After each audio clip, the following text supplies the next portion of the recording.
This has been very interesting. In the last 5 years, when we first started, the notion that we brought about virtualized, compute resources, decomposed services, and on-the-fly, real-time stitching of services, leveraging compute resources, was considered a truly transformative one when we started talking about this and evangelizing this idea back in 2010. So here's a very interesting thing that happened, Abra. We had a few CTOs at mobile operators who were pretty much on this page. They were seeing the same challenges that we at Affirmed were. In fact, we actually dialogued with them, before we, came about, the whole architecture and such.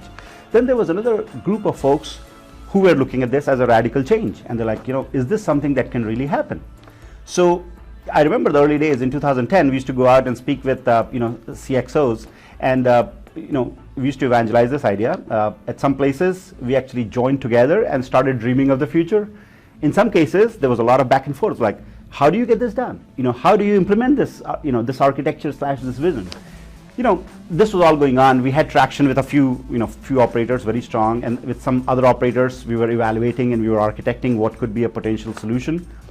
Then we built our product as all this was going on. Then in 2012, when a whole set of tier 1 MNOs got together and published the NFV position paper, that was a sea change in the whole world of telecom in the mobile side. What ended up happening with that was folks saw the groundswell of operators who were now behind this concept. And what happened for Affirmed was, given the background that I just shared with you, we pretty much were the only vendor out in the world who actually had a product that was ready at the point when this position paper was published. And so what that led to do was, all of a sudden the discussion shifted from evangelizing and actually convincing folks about what we're doing to actually, hey, you are there. What use case can we actually use for you, right? And all of a sudden there was such a big ramp up from 2012 October when the position paper came out to actually now, and it's still, the groundswell is there. I'm very happy to share with you, we have about 25 commercial deployments today for Affirmed and about 45 trials.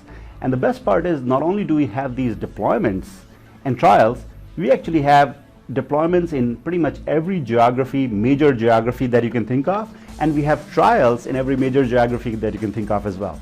So it has been a really interesting story with an accelerated pace of acceptance.